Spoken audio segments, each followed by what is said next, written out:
আজকে ইন্দ্রজাল প্রদর্শন মঞ্চে আসতে চলেছেন স্বনাম ধন্য জাদুঘর এই সরকার। হাতে গোনা আর মাত্র 2 মিনিট শুরু হতে চলেছে জমজমাট ম্যাজিক শো।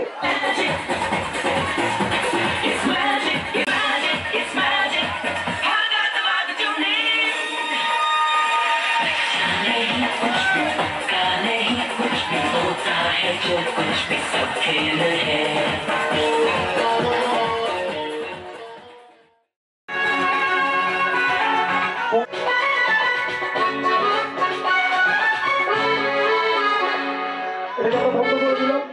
ম্যাজিকের সাহায্যে কি করে দেখা যাক।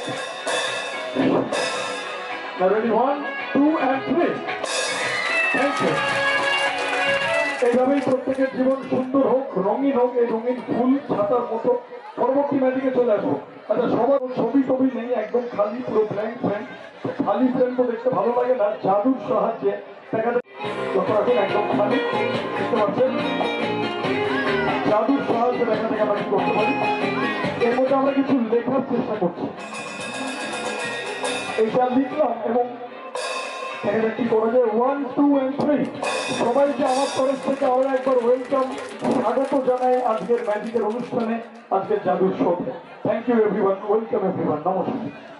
চলে আসবো পরের ম্যাজিকে। শুধু খালি ফ্রেম থেকে ছবি চলে এলে হবে না, আমরা বাড়ি ঘর সুন্দর পেন্টিং বা সিনারি দিয়ে সাজাই।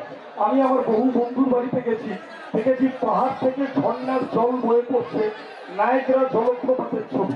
কারো কারো বাড়িতে গেছি, দেখেছি ফুলের ওপর প্রজাপতি বসে আছে সেই ছবি। কারো বাড়িতে গেছি, দেখেছি হরিণ দৌড়াচ্ছে, চিতাবাঘ তাড়া করেছে শিকারের ছবি।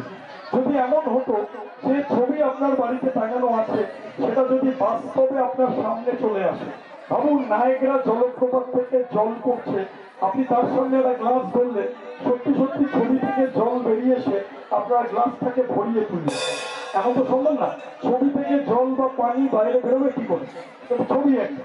বা ভাবুন ফুলের ওপর প্রজাপতি বসে আছে, আপনি এরকম শুনলেন, সত্যি সত্যি প্রজাপতি উড়ে এসে ধর্ময় ঘোরা শুরু করলো। এমনটাও সম্ভব না। কি করে প্রজাপতি বেরিয়ে আসবে ছবি থেকে, এমন কি করে সম্ভব?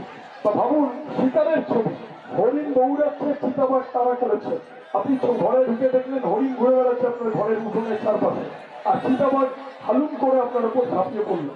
এমনটাও সম্ভব না। কিন্তু ম্যাজিকে এমন অনেক কিছু সম্ভব। এবং আমার পরবর্তী সেই খেলা, যার নাম দ্য লাইভ ফটো ফ্রেম, জীবন্ত ছবির জাদু। দেখুন আমার কাছে একটা গোল্ডেন ফ্রেম আছে, গোল্ডেন ফ্রেম। এই গোল্ডেন ফ্রেমে দেখা যাচ্ছে গাছের ডালে একটা পাখি বসে আছে, সুন্দর ছবি। দেখা যাক ম্যাজিকের সাহায্যে কি করা যায়। 1 2 3। ওয়াও ওয়াও, অদ্ভুত ব্যাপার, অদ্ভুত ব্যাপার। দেখো জীবন্ত পায়রা ছবি থেকে বেরিয়ে আমার হাতে চলে এলো। পায়রাটা দুটো ডানা মেলে সবাইকে জোরে হাততালি দেওয়ার জন্য বলছে। ছবি থেকে জীবন্ত পায়রা চলে এলো ম্যাজিকের সাহায্যে। ম্যাজিকে কত কিছু সম্ভব। দেখো যেরকম বলছিলাম যে ছবি থেকে কি করে বেরোয়, কিন্তু ম্যাজিকে এরকম সম্ভব। চলে আসবো যে পরের খেলা। এত দূর থেকে এসছি, আবার এত দূরে ফিরে যাবো, সুতরাং জলের প্রয়োজন হতে পারে, সেই জন্য আমরা 1 কলসি জল নিয়ে এসছি। এই সম্পূর্ণ জলটা এই বালতির মধ্যে আমি ফেলে দিচ্ছি এবং জাদুর সাহায্যে জলের সঞ্চার হয় নাকি দেখবো। দেখুন ফেলে দেওয়া হলো, আর 1 ফোঁটাও জল নেই। এবার দেখা যাক ভূতের রাজার নাম নিলে জল আসে নাকি।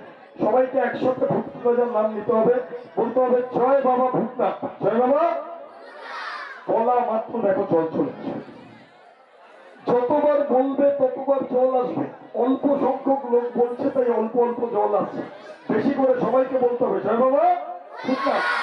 এই পিছনে যারা যারা বলছেন না, রাতে কিন্তু ভূত এসে ঘাড় মরতে দেবে। সবাইকে বলতে হবে, কি বলতে হবে? জয় বাবা ভূতনাথ। বলা মাত্র দেখো জলের সঞ্চার। যতবার বলবে ততবার আসবে। আরেকবার কি বলতে হবে? জয় বাবা। এটা লোকনাথ বলছো, লোকনাথ বললে হবে না। ভগবান লোকনাথ বাবার নাম তো অনেকে নেয়, কিন্তু ভূতের নামও নিতে হবে, নাহলে রেগে যাবে তারা। ভালো করে জয় বাবা ভূতনাথ। দেখো বলা মাত্র জলের সঞ্চার হবে। যতবারই আমি জল ফেলে দিই একদম দেখো খালি হয়ে যাচ্ছে, কিন্তু ভূতের রাজার নাম নিলেই জল আসবে। আরেকবার পরীক্ষা করে দেখি, কি বলতে হবে? জয় বাবা। বলা মাত্র দেখো জল চলে আসবে।